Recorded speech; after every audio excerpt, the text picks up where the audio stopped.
Are we putting the fan back on? Yeah, put the shock back on.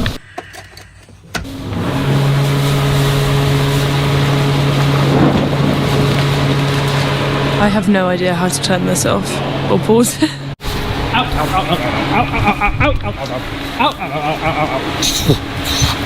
Think about your life decisions. Think about your life decisions. I know someone will mention that in the comments that was in the back. So that was for the Highlands to give them hay, and now they've decided they'll have that. They want to go and get it from there. Oh, this one's that is just... Okay, so round number 2. We have the air sock on. We have a very, very happy Hereford. Yeah. Sorry about that, Chloe. Let's see if the Galebreaker air sock, or the really professional word, which is this, positive works. pressure tube ventilation system. There we go. Right, off we go. Nope. We've got no sparks. Right, oh, that's a nice shot there. So you can see it coming down. Right, are you happy with this? I don't know what I'm looking at. Chloe, you are the professional. We're the professional. So we basically want the air to be moving. So obviously the smoke's coming up from underneath and the air's coming out of the tube like this. Yeah. So what we are going to see is it pushing down. That is like mad, that. look at that. Hopefully if you do that, you can kind of see it being pushed down. Yeah, so then wow. that's the fresh air coming down.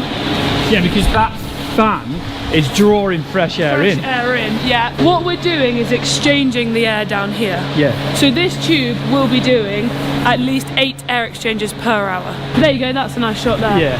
It's pushing down, and then basically, in the ideal world, that smoke will rise up and will go through a ridge. We don't have that here, but what we do is it will be going out through there. Well, I think that's good, because no one lives in the ideal world, and an ideal shed put up for calves, fantastic, and if it doesn't do that, you've done a bad job. But I think that's pretty good for us, because it's doing what it should do. 100%, and we're not seeing the stagnant and you can see me and Chloe talking fast, because the air's moving so quickly, we've got to chat about it so quick. And we didn't get any of it recirculating coming back down to calf level, which is great. But I mean, even having gaps like this around the building, that will act as an exhaust. Yeah. The really good thing that I am enjoying to see is that it's not anything coming back. You know, if it is going that way, it's then being expelled from the building. So it's not going to the milk cows.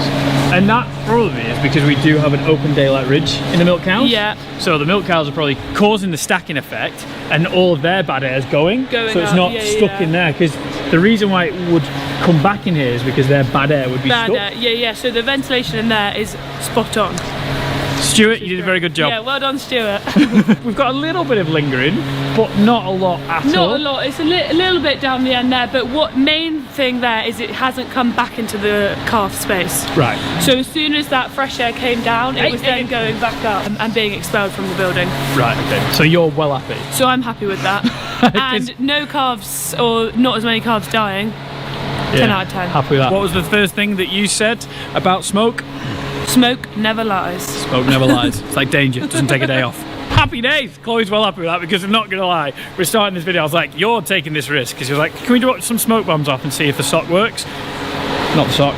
The positive pressure tube ventilation system. The positive pressure, no chance. Exactly that one. And it does work, which is class, because we love stuff working. Obviously, I've seen the difference because I haven't had the pneumonia, and I didn't know if pneumonia was, like I say, didn't know if pneumonia was about or not, because we've had a lot less. A couple of calves with niggly ones, had one that probably did have some pneumonia, she unfortunately did pass away, but we didn't really know what was up with it.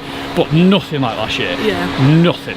So if you don't have it on the farm, you don't know what fixes it, or you just think locally it's just not around. Whenever I'm advising on farm, one of my biggest tips is when you make changes, try not to make 20 changes at once. Do one at a time. So I try and do that. So we've got a video coming as well. So we've changed something with the feed, and we only try and change one thing, because then you can see what actually makes a difference. Yeah. If you do too many, you've got no idea. You think, oh, it's all going well, but why? Yeah, but then my feed rep changed the fibre, because that's a video. We changed something else in our feed because we tested the muck. That video did really bad, but it was actually very important for the farm, because it might have helped another video. So we changed 2 things by accident. Oh, I changed that fibre. I was like,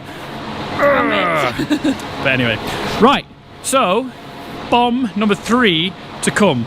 Yeah. This is what we're going to do next.